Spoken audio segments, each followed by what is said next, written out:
मैं doctor Anjali Dubey Gideon history channel में आपका स्वागत करती हूँ। आज का जो हमारा विषय है वह उग्रवादी राजनीति और राष्ट्रीयता का उदय कैसे हुआ, जो 1905 से 1918 ईस्वी के बीच का है, उसके बारे में हम विस्तार से जानेंगे। तो 19वीं शताब्दी के अंतिम दशक और 20वीं सदी के प्रारंभ में उग्रवादी राजनीति और जुझारू राष्ट्रीयता का उदय हुआ और कुछ ही वर्षों में उग्रवादी राजनीति और जुझारू राष्ट्रीयता अधिक फैल गई। इसके प्रारंभ और विकास के अगर हम कारणों पर बात करें तो वह इस प्रकार है। सबसे पहले हम चर्चा करेंगे राजनीतिक कारणों की। राजनीतिक कारणों में जो पहला प्रमुख कारण है वह है ब्रिटेन में अनुदार दल की सरकार की प्रतिगामी दमनकारी नीति। इंग्लैंड में 1892 से 1905 ईस्वी तक अनुदार दल का शासन रहा। इस अवधि में इस दल ने भारत में 3 गवर्नर जनरल थे, जिसमें कर्जन प्रमुख थे। ब्रिटेन में अनुदार दल के शासन के गवर्नर जनरलों की भारत के प्रति कठोर और दमनकारी नीति थी। इससे तीव्र असंतोष उत्पन्न हुआ और उग्र राष्ट्रीयता को प्रोत्साहन मिला और यह इसका प्रमुख कारण था। दूसरे प्रमुख राजनीतिक कारण पर अगर हम बात करें तो वह है कांग्रेस के संवैधानिक आंदोलन की असफलता। कांग्रेस की आवेदन निवेदन की नीति की असफलता ने तीव्र असंतोष उत्पन्न कर दिया था। यह अनुभव हो गया था कि ब्रिटिश सरकार की सहायता से क्रमशः विकास लाने के सिद्धांत और भाषणों व प्रार्थना पत्रों के तौर तरीके असफल हो गए थे। उदारवादियों की अनुनय विनय की नीति उग्रवादियों की दृष्टि में भिक्षा मांगने की नीति थी, जो असफल हो चुकी थी।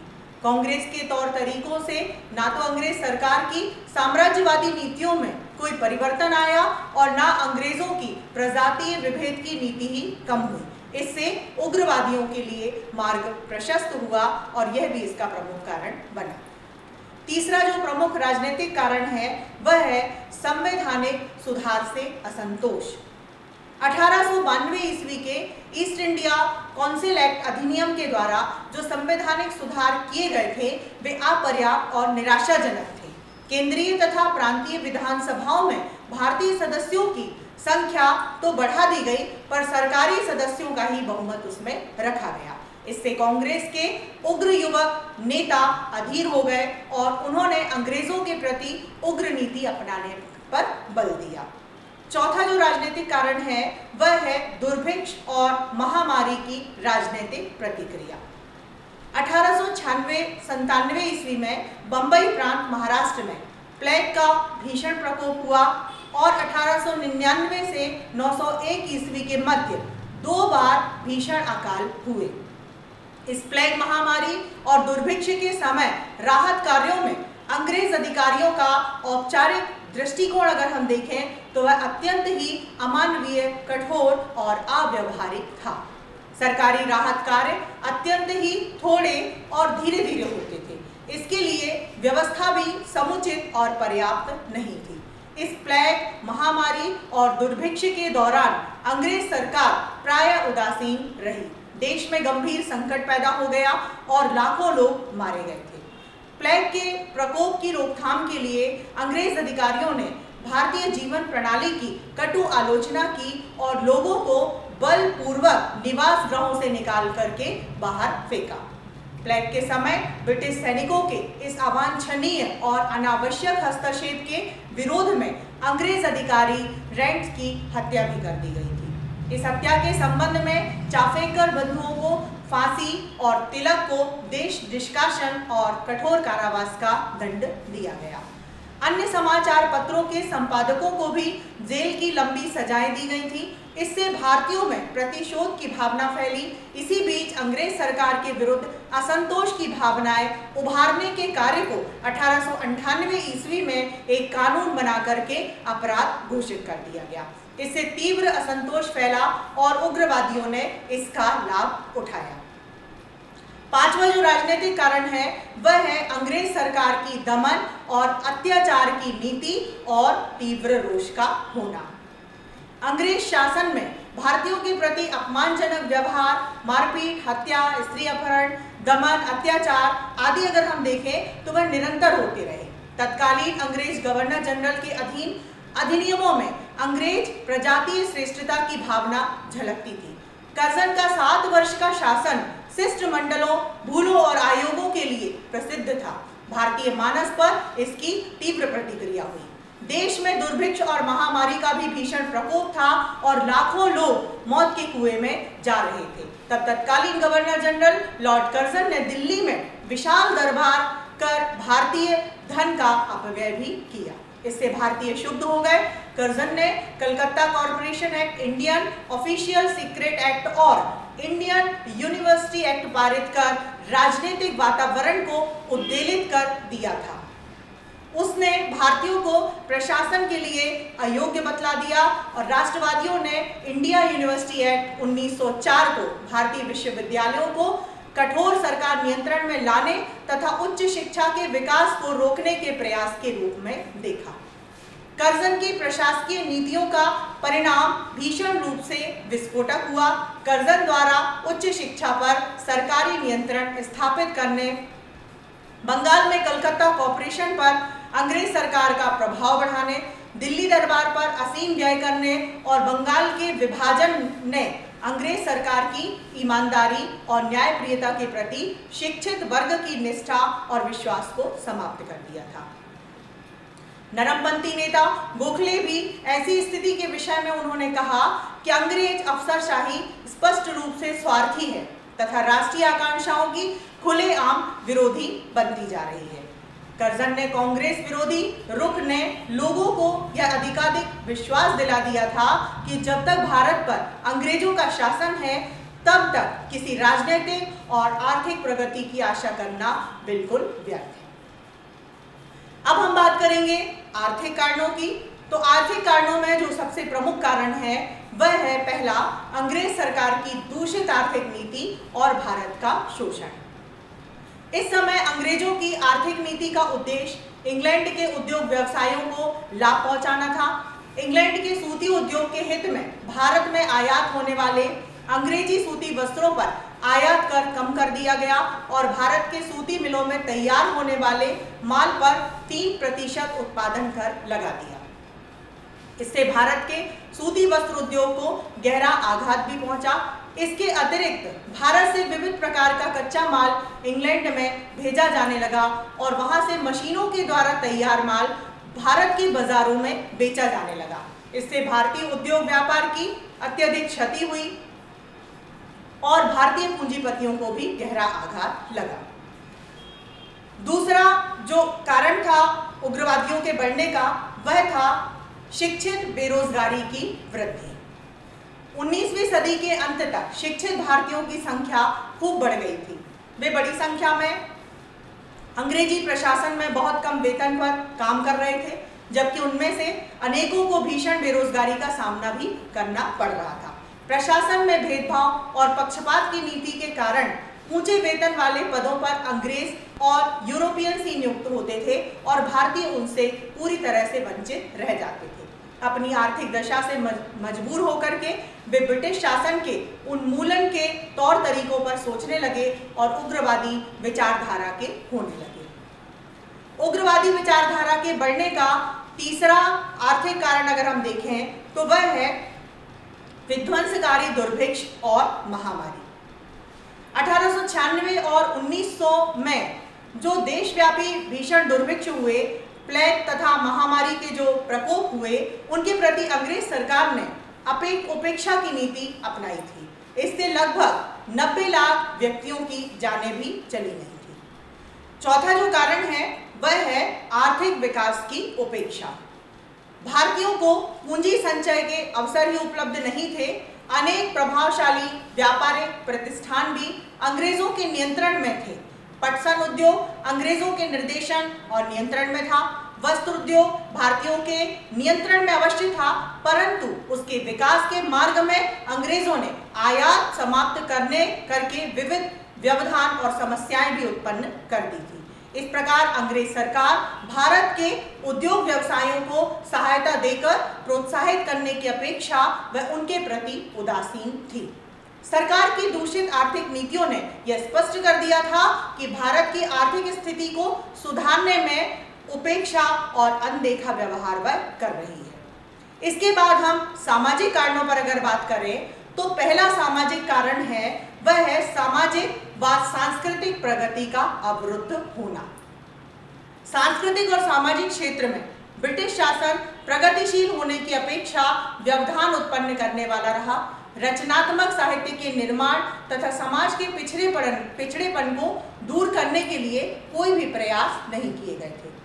दूसरा जो प्रमुख सामाजिक कारण था वह था आत्मसम्मान और विश्वास का विकास होना। 19वीं सदी के अंत तक राष्ट्रवादी भारतीयों में आत्मदृढ़ता, आत्मसम्मान और आत्मविश्वास की भावना अधिक बढ़ गई थी। उन्होंने अपना शासन स्वयं करने की अपनी क्षमता तथा भारत के भावी विकास में विश्वास प्राप्त कर लिया था। तिलक और विपिन चंद्र पाल जैसे नेताओं ने भी जनता को आत्मविश्वास और आत्मदृढ़ता का संदेश दिया। उन्होंने जनसाधारण की राजनीतिक चेतना को जगाया, उन्हें यह एहसास कराया कि आज़ादी प्राप्ति के लिए अपेक्षित बलिदान जनसाधारण ही कर सकते हैं। तीसरा जो कारण है वह हिंदू पुनरुत्थान और भारतीय महानता और सांस्कृतिक गौरव से प्रेरणा। उस समय राजनीतिक अधिकारों की मांग करने वाले अधिकांश नेता पाश्चात्य विचारधाराएं, दर्शन, साहित्य और राजनीतिक संस्थाओं की श्रेष्ठता से प्रभावित थे। फलतः अंग्रेजों और उनके साम्राज्यवाद के प्रति उनका रुख उदार, विनम्र और सहानुभूतिपूर्ण था। परंतु 19वीं सदी के अंतिम चरण में दयानंद सरस्वती, स्वामी श्रद्धानंद, स्वामी विवेकानंद, अरविंद घोष, लोकमान्य तिलक आदि ने हिंदुओं की महानता, उनकी आध्यात्मिकता, उनकी धार्मिक और सांस्कृतिक उपलब्धियों की ओर ध्यान आकर्षित कराया। इससे भारतीयों में उनके प्राचीन गौरव और सांस्कृतिक विरासत के प्रति लगाव की भावना अधिक जागृत हुई। भारतीय महानता, सांस्कृतिक उपलब्धियों और आत्मविश्वास से प्रेरित होकर नवीन उग्रवादी नेताओं अंग्रेजों के प्रति अत्यधिक विनीत और उदार दृष्टिकोण न रख करके उग्र रुख अपनाया। उन्होंने उग्र विचारधारा के विकास में योगदान दिया।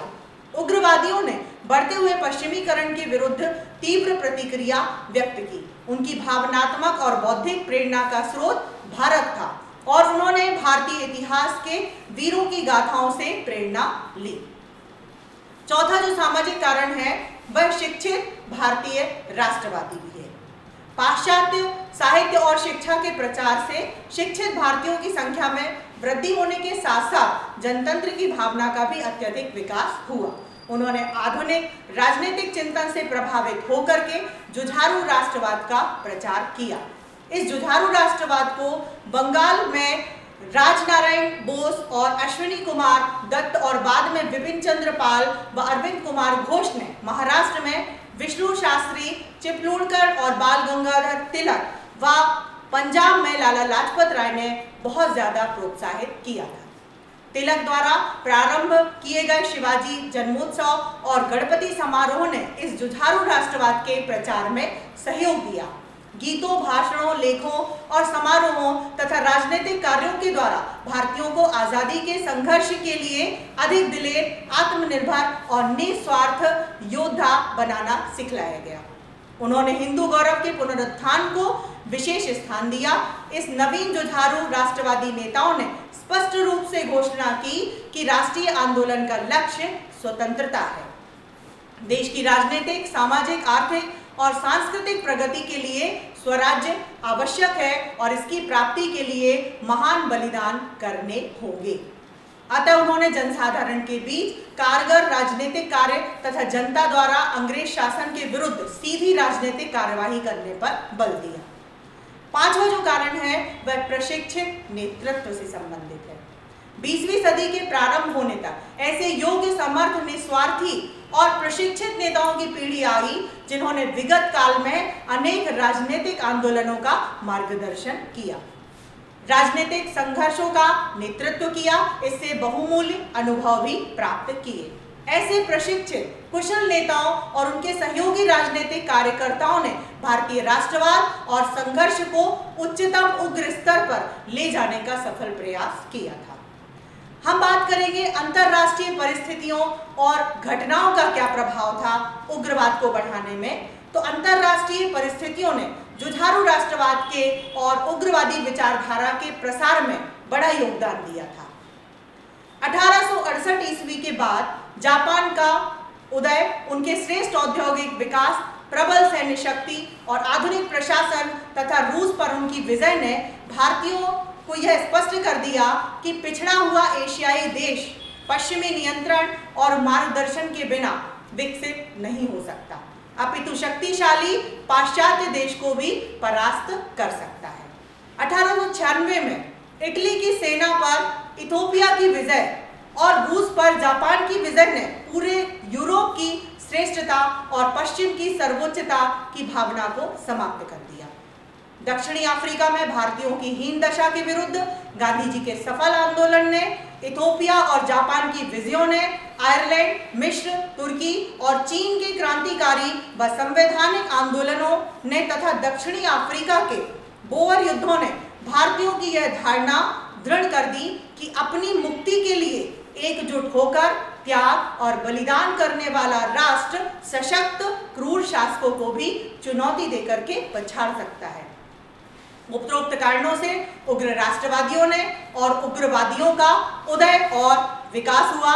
इस नवीन राष्ट्रवाद के उदय से कांग्रेस में दो दल हो गए, उदार नरम दल और गरम दल, जिसको हम उग्र के नाम से भी जानते हैं। तो मैं आशा करती हूँ कि आज के इस वीडियो के माध्यम से आपको यह समझ में आ गया होगा कि उग्रवाद किन कारणों से बढ़ा, उसके क्या राजनीतिक कारण थे, क्या सामाजिक कारण थे, क्या धार्मिक कारण थे, यह आपको विस्तार से समझ में आ गया होगा। धन्यवाद।